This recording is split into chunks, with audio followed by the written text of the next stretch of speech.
Mulheres do Futuro. Nós somos as Valentinas e este é um podcast para falar sobre empreendedorismo e economia do futuro. Eu sou a Grey Lopes. Eu sou a Maíra Andresa. E hoje a nossa convidada é a Francine Costa. A Francine Costa é treinadora comportamental e a gente vai falar sobre uma coisa que todos nós temos, que são as crenças.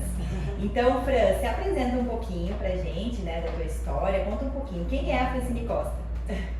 Gente, obrigada primeiro, né, meninas, Grace e Maíra, pelo convite. Tô super feliz de estar aqui com vocês. E, bom, esse mundo, né, de comportamento, esse mundo de mentalidade sempre brilhou os meus olhos. Eu vim do mundo corporativo, vim do mundo da gestão. E não tem como a gente viver em qualquer cenário sem a gente entender, né, e se relacionar com as pessoas. Só que quando a gente olha para as pessoas ao nosso redor, a gente faz uma indagação interna, né? A gente sempre faz uma comparação, a gente tem um chip da comparação dentro da gente.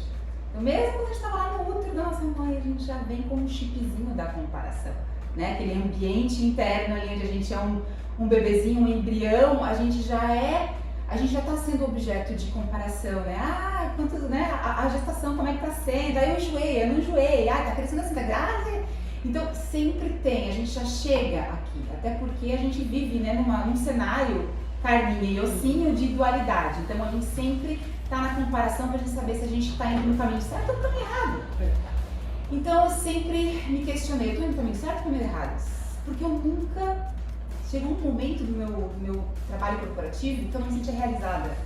E aí eu me questionava, será que é isso mesmo que eu quero para minha vida? Será que eu quero trabalhar com isso a vida inteira? E esse mundo, né, de a pessoa que pensa desse jeito, a pessoa que pensa de outro jeito, a pessoa que vai lá e faz, a pessoa que tem medo, a pessoa que vai lá e constrói um monte de coisa, ou a pessoa que vai lá e prefere ficar mais na retaguarda. Mas por que as pessoas são tão diferentes? Né? E até porque, né, a gente estava falando agora, né, de caixinhas, e por que a gente exclui e rejeita o diferente? A gente é ensinado a rejeitar o diferente, a julgar o diferente, a comparar o diferente como algo esquisito, como algo fora, né, daquilo que deveria ser, que prisão. Então, eu fui em busca de tentar entender isso, na verdade. Foi um entendimento que eu quis buscar para mim, mas para minha vida, para eu levar isso para o mundo corporativo, para o meu trabalho no corporativo ser mais leve. Só que aí eu acabei me apaixonando tanto que eu abri mão do corporativo, né, saí desse papel de estar lá como uma CLT, uma funcionária CLT, para ir para um outro, né, um outro viés, uma outra ótica, estar do outro lado como consultora e treinadora. Muito se fala hoje da síndrome da impostora, da mulher, traz muito isso para a mulher, mas na verdade o síndrome do impostor para homem, para mulher, mas que, eu me sinto uma fraude. E a gente falou um pouco aqui sobre a comparação, que a comparação, ela leva a algumas crenças. Então, assim, hoje a gente já nasce fazendo parte de uma formatação de uma sociedade. Então, eu vou para a escola, eu já tenho ali o efeito comparação. Você é a mais bonita da sala, você é a mais inteligente, você é a mais CDF, você é nerd, Então, já começa-se os rótulos desde a escola. Como que tu vê esse efeito comparação, né, diante da formação, que a formação já fala, né, formar dentro de um padrão, ou seja, a nossa sociedade ela já estabelece na sua formação educacional que a gente seja comparado. Então, como que tu vê esse efeito comparação diante das emoções e diante das crenças que essa pessoa depois leva para a vida? Aquilo é muito engraçado isso, porque a gente fala muito, dentro do autoconhecimento a gente fala muito de comparação, né? Porque eu acho que a comparação é uma das coisas mais autodestrutivas que a gente faz com a gente. Mas ao mesmo tempo que ela é autodestrutiva, a gente tem esse chip, né? A gente vem com esse chip porque desde quando a gente é um embrião, a gente tá ali num cenário de comparação, né? De o teu irmão, né? Essa família,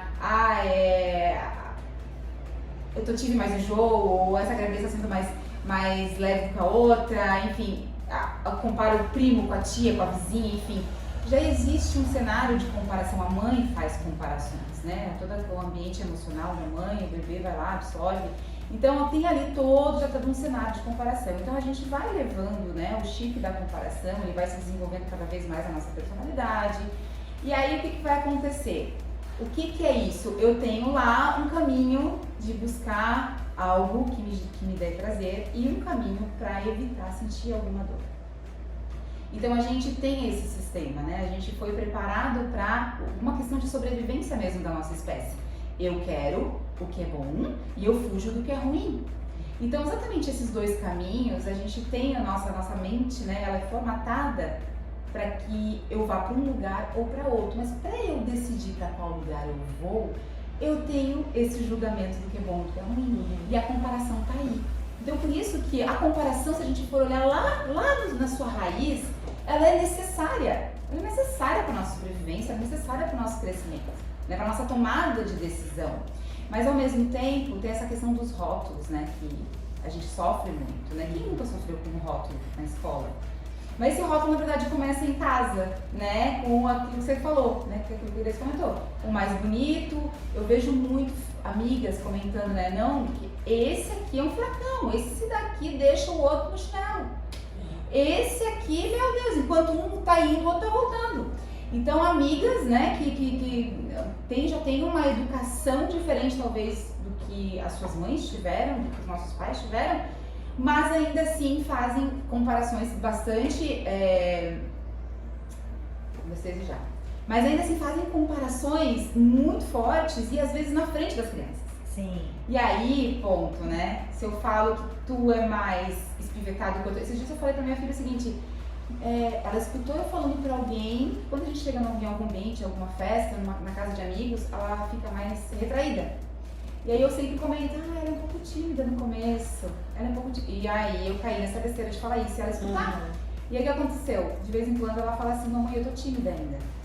Então ela começa a se rotular, ela começa a se dizer pra ela mesma e falar de se justificar, dizendo, mamãe, eu não falei com aquela menina ainda, não fui brincar com ela ainda porque eu sou tímida. Então, ela acaba tendo um orgulho daquilo que eu disse que ela era, né? Uma característica, mas ela acaba tomando aquela característica de uma forma tão forte pra ela que ela acha que ela é aquilo. Porque, né, nessa idade, minha filha fez 6 anos agora, nessa idade, tudo é muito intenso. Então ela absorve aquilo como um elogio, né, como uma identidade.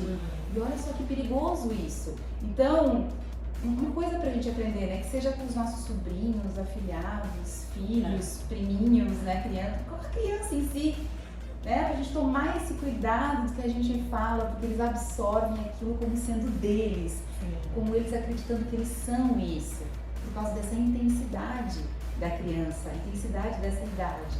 Então a gente tem que tomar muito cuidado com isso, né? E aí, claro, né, em casa eu levo pra vida, em casa eu levo pra escola, da escola eu levo pro trabalho, e aí que vem até os dias de hoje, né? A gente estava falando aqui sobre se diferenciar, sobre se comparar, e quando a gente vai empreender, as pessoas falam, tipo, o que dizem hoje mais é de você ser autêntico, de você ser original, de você valorizar aquilo que é teu, que é único, que é o teu diferencial.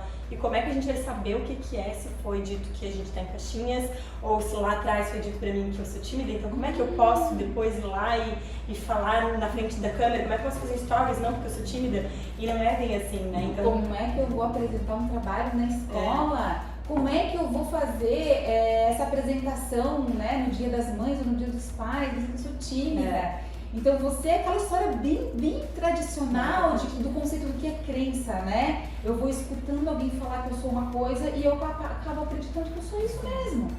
Então, e aí a gente começa a entrar nessa vibe e depois pra sair é muito difícil. Por isso que a gente tem que ficar muito atento com o que a gente escuta, muito atento para que a gente absorva o que é para ser absorvido e não. Só que nessa fase da vida a gente não. É muito emocional. A gente é muito emocional, a gente não tem discernimento para isso. Mas por isso que é tão importante, a gente fala muito em Valentina sobre essa união do autoconhecimento com o empreendedorismo. Porque não tem como, a gente não consegue enxergar alguém empreender sem cuidar primeiro de si, né, do emocional, da mentalidade, do autoconhecimento. Se eu não sei quem eu sou, como é que eu vou construir uma marca? Como é que eu vou construir um negócio? Talvez até consiga, mas vai chegar uma hora que lá não vai mais fazer sentido pra mim. E aí eu vou desistir, eu vou sair. E a crença até é um dos maiores conectores de pessoas, né? A gente se afasta ou a gente se aproxima de pessoas pela crença.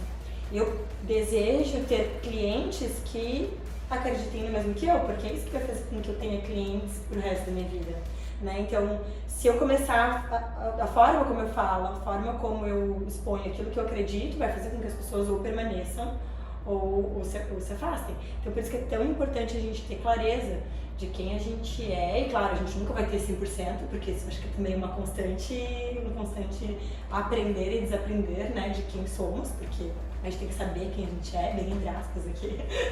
A gente é muito profundo, né? Se a gente for olhar o quanto de inconsciência a gente tem, imagina, a gente tem 90%, 80% de inconsciência.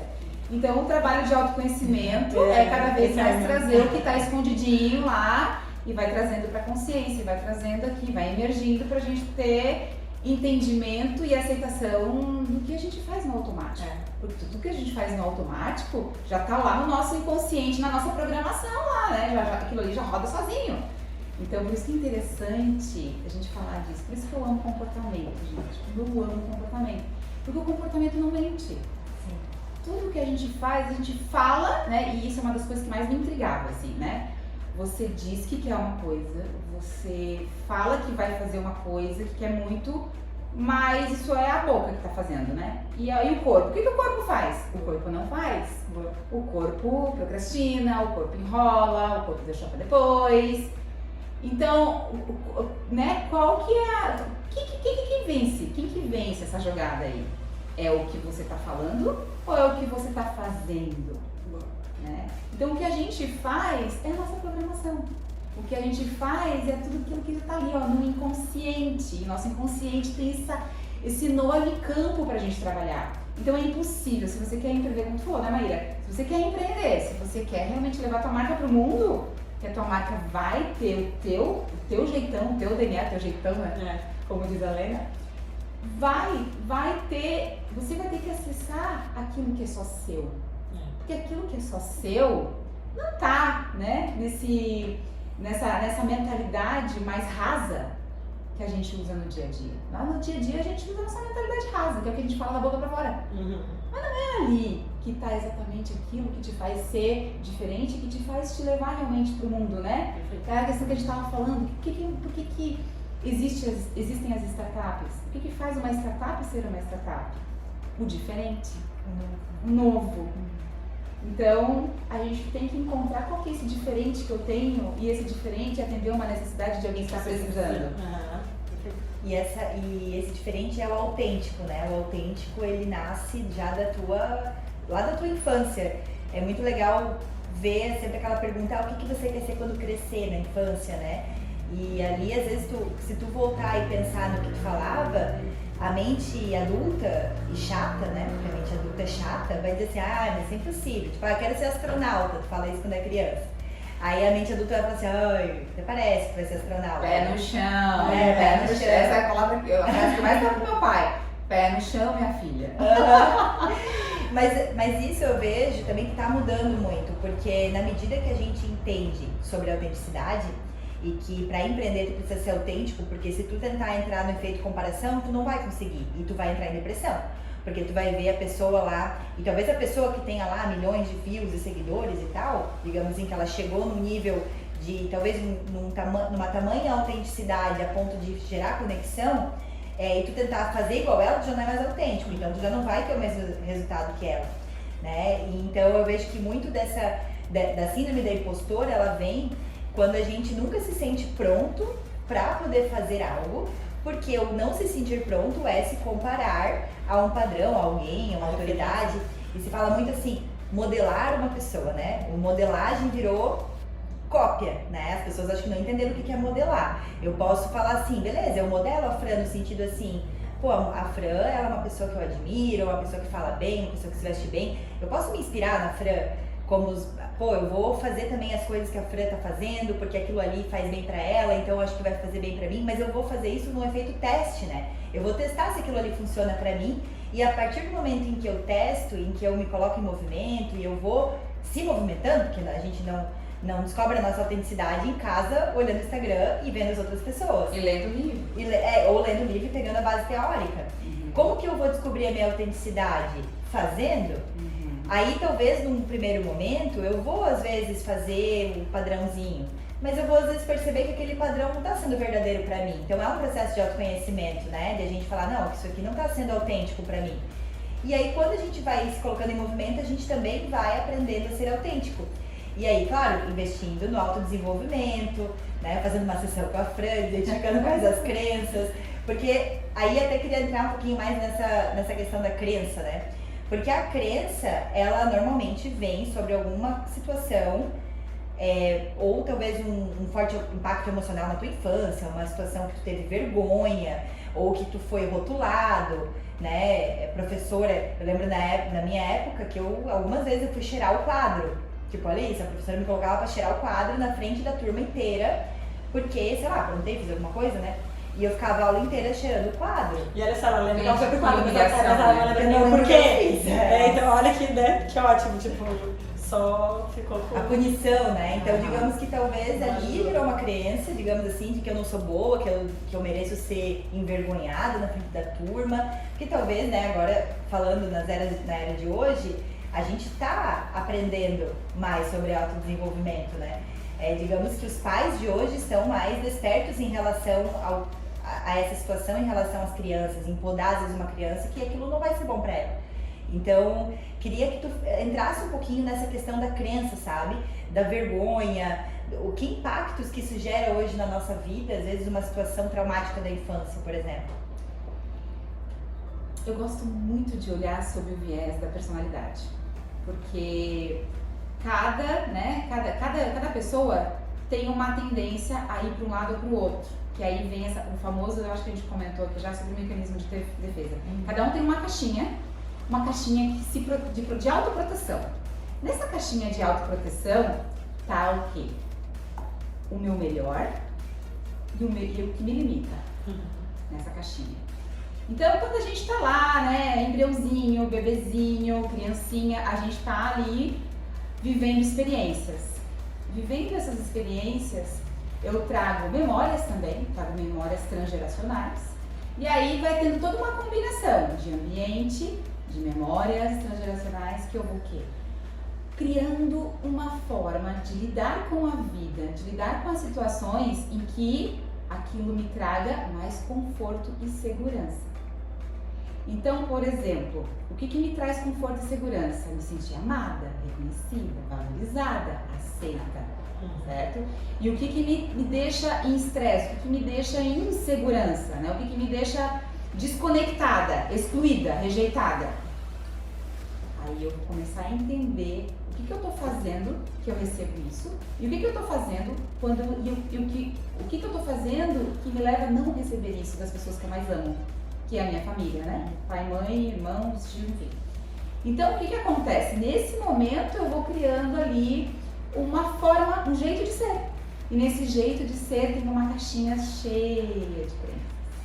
O nosso jeitão de ser, na verdade, é o nosso pacotinho de crenças. Que ali tem as nossas crenças mais poderosas e tem as nossas crenças que mais nos limitam, que mais nos paralisam, que nos travam. Então, por exemplo, vamos pegar lá o exemplo da procrastinação, né? Que é uma dor, uma dor muito abrangente, né? Todo mundo em algum momento já falou, cara, mas por que eu não fiz isso? Mas porque eu deveria ter feito, não fiz, né? Tipo, esse culpa, esse cobra e tal. Cada um de nós, e aí existem lá, né? Eu gosto de usar o Enneagrama. Então, cada um de nós tem um jeito de procrastinar. Então, eu procrastino diferente da Maíra, a Maíra procrastina diferente da Grace, a Grace procrastina diferente de mim. Então, por que eu deixo de fazer uma coisa? Eu não sou motivada pela mesma coisa que a Grace, pela mesma coisa que a Maíra. Cada uma tem uma motivação muito profunda de fazer algo ou de deixar de fazer algo. Então, esse nosso jeitão de ser que a gente, né, que faz com que a gente tenha acesso àquilo que a gente tem de bom, muito bom, e aquilo que a gente tem que acaba realmente nos travando, é esse pacotinho da nossa personalidade. Nossa personalidade é cheia de crenças, né? Crenças mais superficiais, crenças mais profundas. Então, quando aconteceu esse cenário contigo de tu ir cheirar o quadro, dependendo da tua, né, do teu pacotinho de crenças, tu poderia ter batido o pé e falou assim, eu não vou cheirar o quadro. É aquela história de enfrentar a autoridade, né? Ou, enfim, ou de começar a chorar naquele momento. Enfim, cada um reage de uma forma. E pode ser que alguém nem lembrasse dessa história, mas pra ela marcou, né? Pra ela marcou, e a Grace foi lá, né, fez o que o professor pediu pra fazer. Ou seja, eu reverencio, eu obedeço, eu cumpro as ordens de uma figura de autoridade. Tem muitas pessoas que não têm, vamos desejar. Tem muita gente que não tem essa destreza, talvez, de lidar com figuras de autoridade. E não é, vamos usar o cenário de cheirar o quadro, que foi uma situação de humilhação, né, que infelizmente a gente, né, eu tinha um professor de matemática que falava assim, ó, vá ao quadro. Aí a galera já tremia na base, vá ao quadro para você fazer a conta que era de tarefa de casa. E se errasse, imagina a palmatória que se errasse a conta no quadro. E aí, quando alguém estava conversando ou tirando atenção na sala de aula por algum momento, ele pegava o giz e jogava na cabeça da pessoa. Eu acho que será, né, se a gente for contar as histórias, né, da década de 80, né, década de 80, 90, meu Deus do céu. Então, cada um ia reagir de uma forma. Então, a Grace tem um pacote de crenças que fez com que ela reagisse de maneira A, B ou C naquele cenário. A Maíra vai reagir de uma forma A, B ou C naquele outro cenário. Então, isso que faz com que a gente tenha formas diferentes de fazer coisas, formas diferentes de reagir às situações. E aí vem o que eu falei lá no início da nossa conversa. Por que algumas pessoas fazem algumas coisas e outras não fazem? Por que algumas levam para frente algumas ideias, fazem muitas coisas, produzem muito e outras ficam atrás nos bastidores? E aí a gente foi ensinado a olhar que quem está no palco é mais valorizado, quem está no palco é mais bonito, quem está no palco é mais, mais magnético, não é? E aí quem está atrás é porque não serve para estar no palco, vai ter que ficar atrás, como se quem está atrás não tivesse o mesmo brilho, a mesma competência, o mesmo valor de quem está na frente. Então a gente foi ensinado que tem que aparecer, para você ter valor você tem que aparecer. E aí a gente tem que cada vez mais olhar que, claro, a gente tem que aparecer, mas tem uma menina que eu sigo, gente, Branding Lab, sei lá, no Instagram, ela tem exatamente, aí a gente fala dessa autenticidade do empreendedorismo, que eu acho que é um exemplo bem bacana. Ela vai na contramão, né? Você acha que só aparecendo que você vai ter sucesso na internet? E aí ela ensina como você ter resultado na internet sem precisar mostrar o rosto e sem precisar mostrar a sua vida pessoal. Então, pra gente ver como não tem uma verdade absoluta, a gente já gosta muito de falar isso, não tem uma verdade absoluta, entendeu? Não tem uma ideia, batido o martelo, tem que é assim, tem que ser assim. Não. E quando tem alguém no palco, aquela pessoa só tá no palco porque tem muita gente que não está no palco, sabe? Então acho que também tem um negócio muito de... Até eu estava aqui falando e lembrei que a gente fala muito aqui de empreendedorismo, mas eu tenho muitas amigas que não empreendem e que aí isso não faz uma melhor que a outra, sabe? Acho que cada um, e por isso de novo a importância de saber sua personalidade, suas crenças, cada um tem que entender aonde é melhor e você não precisa ser empreendedor para ser melhor. Aqui a gente defende o empreendedorismo, mas se não for, não significa que é menos pior, entendeu? A mesma forma que não é porque não tá no palco, porque não tá aparecendo, porque não tem 10 mil seguidores, não é sobre isso, né? Eu acho que é realmente quando eu conseguir, por isso que eu falo da autoconfiança, acho que é uma das principais características para qualquer pessoa, seja empreendedor ou não, quando eu confiar naquilo que eu sou, em quem eu sou, da forma que eu tô agora, se posso não ter ainda descoberto tudo sobre mim, mas confiando que o que eu tô fazendo agora é o melhor que eu tenho para oferecer nesse momento, é isso que vai me dar coragem de dar o próximo passo e outro passo e outro passo, e cada um dentro da sua do seu melhor, né? É o nosso lugar, né? É. A gente tem que aprender a encontrar o nosso lugar. Quando a gente encontra o nosso lugar, não existe limites. Porque eu acho que a melhor forma de você neutralizar a comparação, de uma certa forma, né? Nesse sentido profissional, é você encontrar o seu próprio lugar. Quando a gente encontra o nosso lugar, é mágico. É mais confortável para tua essência, para aquilo o que é confortável. E vamos supor, empreender para mim hoje é confortável, no sentido de que, por mais que tenha desafios, confortável não é fácil, né? Mas por mais que tenha desafios, nesse lugar eu sinto que eu posso contribuir. Eu acho que todos nós buscamos pertencer. Tu se reconhece nesse lugar, né? Eu sei que eu tô no meu lugar, né? Sim. Sei que eu tô no meu por lugar. Isso que às vezes o teu lugar é outro lugar e tá tudo certo, né? Eu acho que não existe essa questão do palco, do número de seguidores, da influência de uma pessoa, do magnetismo dela, ou do quanto que ela tem de popularidade. Eu acho que isso também é a métrica que faz, por exemplo, existir o bullying. Porque quando o bullying, né, é um exemplo disso, né? Quando tu não se enquadra num padrão de popularidade, ou quando tu não é o melhor e tu mostra alguma fraqueza, é como se, isso pra tu ver como isso tá intrínseco no nosso lado dual do ser humano, a luz e a sombra, porque as crianças, às vezes elas não têm às vezes a referência, mas o lado da maldade, às vezes de querer humilhar o colega, que tá às vezes fora do padrão, esse aqui é gordinho, esse aqui...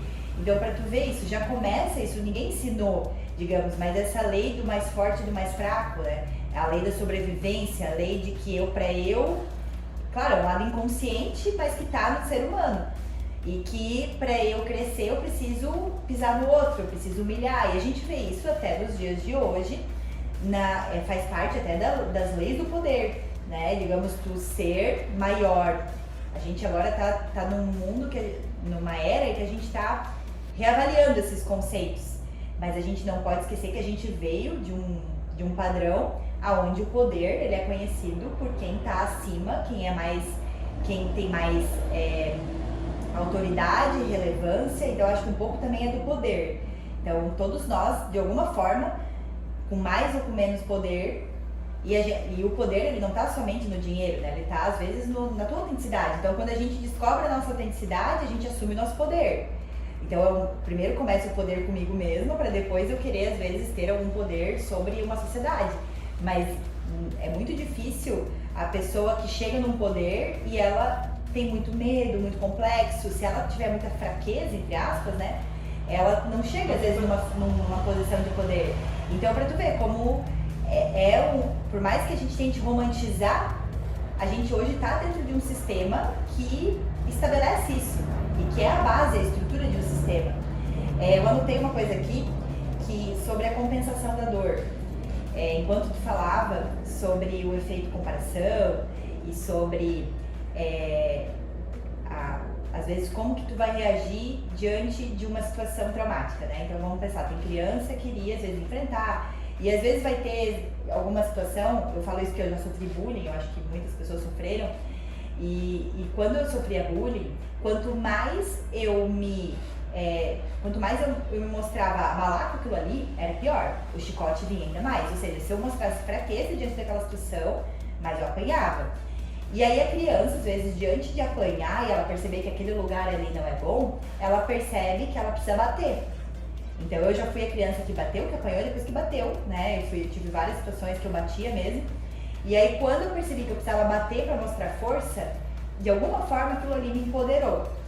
Então é como se a gente buscasse compensar uma dor. E o exemplo também, por exemplo, se tu é considerada feia, né? Digamos, tu é feia, ela é bonita, tu é feia. Aí o que acontece? Talvez o teu adulto, que já foi calejado com aquela situação de ter sido chamada de feia, vai buscar muito a beleza, incessantemente a beleza. Eu vou talvez ser fútil no sentido de comprar muitas roupas, Então, como que a gente reage a essa situação? Eu posso, não, eu sou feia e levar isso pro resto da vida, ou eu posso falar assim, não, agora eu vou ser a mais bonita e aí eu vou fazer de tudo pra compensar aquela dor. Ou talvez eu vou buscar muita aprovação do outro, né? Vou entrar num lugar já querendo ser aprovada. E às vezes a pessoa que fala, meu, aquela ali é muito egóica, às vezes é uma compensação de uma dor que ela levou a vida inteira, sabe? Então eu tô tentando trazer essa questão de como que tu vê essa compensação, né? Tem uma das coisas que foram mais fabulosas, assim, toda essa jornada, né? E que eu uso como uma base mesmo do meu trabalho, do meu método. Eu sempre procuro olhar qual é o ganho que está por trás. Então, quando você passa por esse processo, né? A pessoa que te humilha, a pessoa que te bate, a pessoa que ri de ti, a pessoa que te critica, né? Que é a dor aí, a dor master, né? Das pessoas que estão aí precisando aparecer, precisando se posicionar. O que está por trás de alguém que faz isso? O que está por trás de uma pessoa que começa uma fofoca, que aumenta uma fofoca, né? O que está por trás disso? Ela precisa fazer isso para quê? Para se sentir melhor? Ela precisa fazer isso para se sentir mais forte? Amada, se sentir amada, né? Ela precisa fazer isso para, né, eu preciso diminuir o outro, porque quando eu diminuo o outro eu fico o quê? Maior, mais forte. Olha que ilusão, né?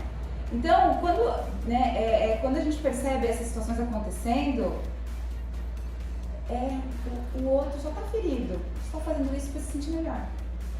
Então é aquela história, né? Por trás das cagadas que a gente faz e das cagadas que os outros fazem com a gente ou com eles mesmos, tem ali um ganho.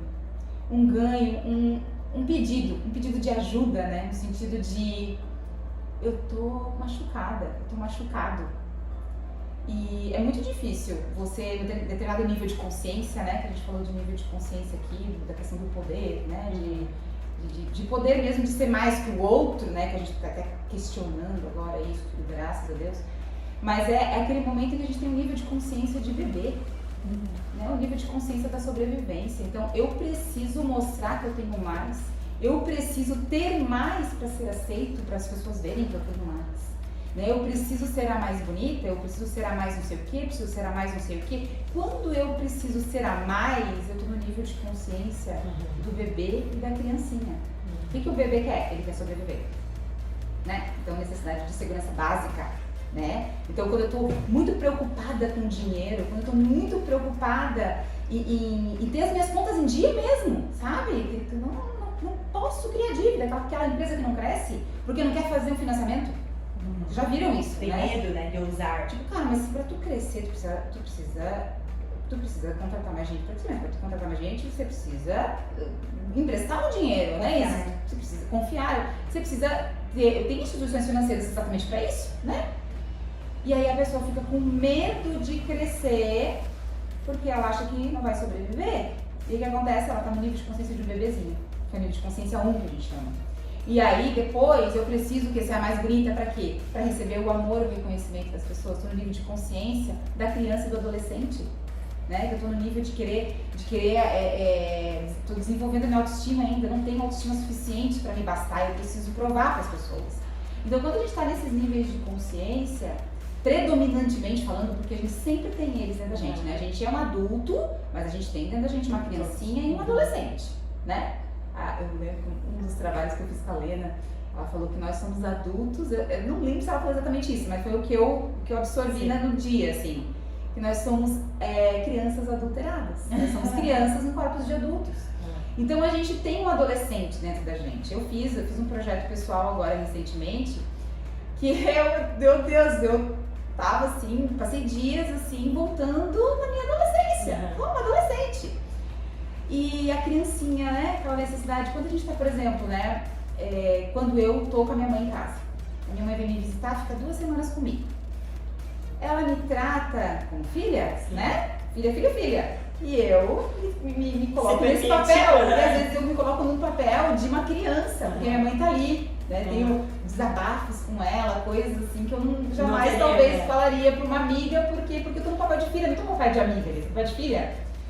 Então, a gente precisa cada vez mais, né, entender e enxergar esses papéis. A gente tem essa criança, esse adolescente dentro da gente, mas a gente não pode só permanecer nele, senão a gente não cresce. A gente não cresce, a gente está aqui para crescer, para evoluir. E aí a gente precisa evoluir, a gente precisa aumentar esse nível de consciência da coragem. um nível de consciência onde a gente transpassa isso, né? Você passa por cima dessas ideias, você passa por cima do medo da crítica, você passa por cima do medo da rejeição, você passa por cima do medo da frustração, e aí sim você começa a fazer alguma coisa. E aí sim você começa a fazer os seus movimentos para que o teu negócio dê certo, para que você cada vez mais encontre o teu lugar. Né? E tenha certeza de que esse é o teu lugar. E aquele teu lugar vai te gerar novos lugares, né? Você encontra um lugar, ou começa, eu achei um lugar, sabe? Eu quero mais outro lugar, agora eu quero mais um lugar. E aí, enfim, não existe um lugar único e eu fiquei parada, travada ali agora. Não posso sair dessa poltrona aqui agora, né? Meu lugar tá aqui. Inclusive nem vai dar certo, né? Porque aí vai chegar uma hora que não aí vai dar né? certo aquele lugar. E aí vai estagnar, né? Porque a tua vida tá acontecendo e aquele lugar vai funcionar. Exatamente. Tem uma historinha que contam que é assim mesmo, né? Que quando o empreendedor de sucesso, pode ver, se ele for palestrar, assim, ele nunca vai falar sobre, ou dificilmente, talvez no final da palestra ele vai falar sobre os ganhos, sobre, nossa, o quanto poderoso ele é. Ele vai contar a história justamente dos desafios, dos perrengues, que é porque é nesses momentos que a gente vai aprendendo quem a gente é o momento que a gente vai transformando, né? Então, a gente às vezes tem um desejo de ter uma vida linear, uma vida sempre em alta, né? A linha reta do perfeito.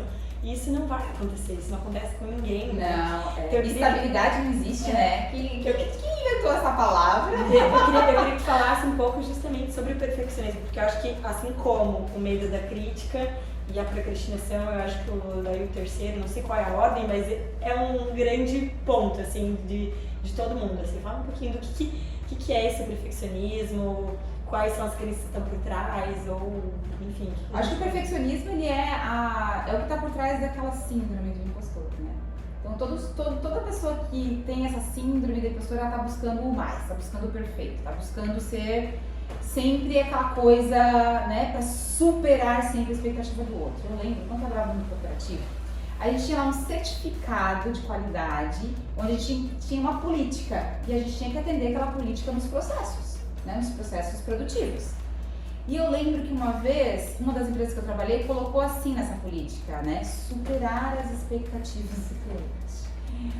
Ai, como que a gente mede isso? Como é que você mede que você vai superar a expectativa de alguém? Porque você nem sabe qual é a expectativa da pessoa. Porque saber qual é a expectativa da pessoa é uma coisa, atender a expectativa da pessoa é uma coisa, legal. Agora, você colocar como um padrão, olha só, como um padrão, que é o que o perfeccionista faz. Ele coloca como um padrão superar as expectativas das pessoas, dos outros, enfim. Então, quando você entra nisso, você se colocou uma régua tão alta, uma régua que é um número infinito, né? Não tem nenhum número, é um número infinito. E qual que é a probabilidade da gente alcançar isso sempre? Uma vez ou outra, legal, claro que a gente vai superar, lógico, a gente quer superar, né? A gente quer mostrar para as pessoas que a gente fez a mais do que elas esperavam, isso é maravilhoso. Só que o quanto que você vai conseguir fazer isso sempre como um default, sabe? Sempre como um padrão, aí você tá se colocando uma corda no pescoço, né? Isso é uma corda no pescoço, o perfeccionismo é uma corda no pescoço. E eu vejo também uma excelente muleta, o perfeccionismo. Ah, sim. Uma excelente muleta para tu não fazer, sabe? Eu vejo que tem muitas pessoas que colocam, mas não tá bom o suficiente, mas eu preciso fazer o curso, uma formação.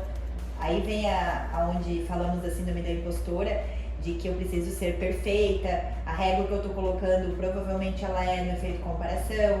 O exemplo aqui do podcast, a gente tava falando aqui, né? Quando a gente começou, lançamos Mulheres do Futuro, a gente não tava com o estúdio, que hoje também a gente tem esse estúdio, porque foi uma amiga que nos emprestou o estúdio. E nem por isso a gente falou, não, eu preciso primeiro para fazer um podcast, eu tenho que comprar esse microfone, que ele é bem caro, né? Eu vou ter que ter primeiro o estúdio para depois fazer. Cara, a gente não ia fazer tão cedo. A gente gravou, os primeiros episódios saíram com o eco, a gente fez no Zoom. Mesmo assim, eu sou perfeccionista, sou virginiana. Mesmo assim, o eco, cara, passamos a mensagem? Passamos. Vamos fazer o melhor com o que a gente tem e a gente vai melhorando no caminho. Mas isso é um processo, não é tão simples assim. Tu precisa estar muito alinhado com o teu fluxo, com aquilo que tu quer fazer e com o propósito do porquê tu tá fazendo aquilo. Aí vem o que tu comentou ali, né? Do círculo de ouro. O porquê que eu faço o que eu faço. Porque se a gente fica tentando imitar apenas o outro, se eu fizesse só o podcast depois de ter esse microfone, eu coloquei, a gente falou disso brincando ainda, que agora virou trend, né? Fazer podcast com o microfone do podcast, que custa bem caro. Imagina se a gente entra nesse padrão e fala, não vamos fazer enquanto não tiver. Então eu acho que existe também um lado, que eu pode até me corrigir assim, do medo do sucesso, né? Tem muitas pessoas que têm esse medo de ter sucesso, elas têm medo de acertar, é inconsciente. Se tu perguntar, tu tem medo de sucesso? Não, eu quero sucesso. Mas será? O que tu tá fazendo no teu dia a dia? Será que tu não tá sabotando o teu sucesso? Será que tá disposto, né, às vezes a largar mão de certas coisas que tu vai ter que largar para você também ir atrás do sucesso? Porque sucesso todo mundo quer no sentido do dinheiro, do sucesso. Agora, o trabalho que o sucesso exige, nem todo mundo está disposto a ter, né? Eu acho que esse é um dos maiores medos, né? Porque o medo do sucesso realmente ele é algo muito velado. Ninguém fala muito dele. E quando a gente fala, parece que isso é besteira. Mas é muito profundo isso, porque realmente a gente tem muito medo de dar certo. Porque, e se eu der certo? O que eu vou perder? E se eu der certo, como é que vai ser minha vida? Daí ele começa a olhar para todas as pessoas que deram certo, mas que tiveram um problema A, B, C, D. Daí ele começa a focar nos problemas das pessoas que deram certo. E isso, mais uma vez, te faz ficar ali numa esfera de proteção, de segurança, porque aí vem também um pouco da nossa ancestralidade no sentido de sobrevivência, né? O meu inconsciente entende que se eu ficar aqui quietinha, paradinha, eu estou economizando energia. E se eu estou economizando energia, eu estou mantendo a minha sobrevivência. Então, quando eu faço todo um movimento para ter sucesso, para dar certo, e a gente sabe que é um movimento constante, um movimento de muita intenção, isso faz com que a gente gaste energia. E esse gasto de energia, o nosso inconsciente ele fica nos segurando. Só que ao mesmo tempo, se a gente tem claro o nosso desejo, sabe, aquele sonho que eu desejo, eu quero, isso vai dar certo, eu vou fazer isso dar certo, e aquilo vem visceralmente, né, aquela intenção emergindo, opa, tem emoção, não tem? Então o teu inconsciente começa a entender que aquilo ali, você tá bem, eu não preciso te prender, acho que você tá pronto pra ir. Porque ele vai te segurar se tiver medo. Se não tiver medo, ele te solta. Perfeito. Achei maravilhoso. Cara, é muito isso, assim, né? E a sabotagem, quando a gente sabota alguma coisa, existe sempre uma crença por trás dessa sabotagem. Então eu também vejo que a sabotagem, quando tu olha bem o padrão do que tu tá sabotando, talvez ali seja a tua maior cura. Talvez é naquele lugar que tu mais de alguma forma sabota, é onde está a tua maior cura e talvez ali seja a tua transcendência. E a gente falou, palavra estabilidade, esquece estabilidade, não existe estabilidade.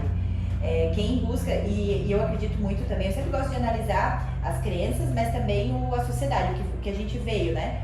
De onde nós fomos formados? A gente veio de uma era industrial que prezava pela segurança, pela aposentadoria. A minha mãe sempre falava, tu tem que estudar para conseguir um emprego, para se aposentar e sempre com o objetivo de você ter uma estabilidade. Tinha que ficar 20 anos numa empresa, né? 20 anos numa empresa.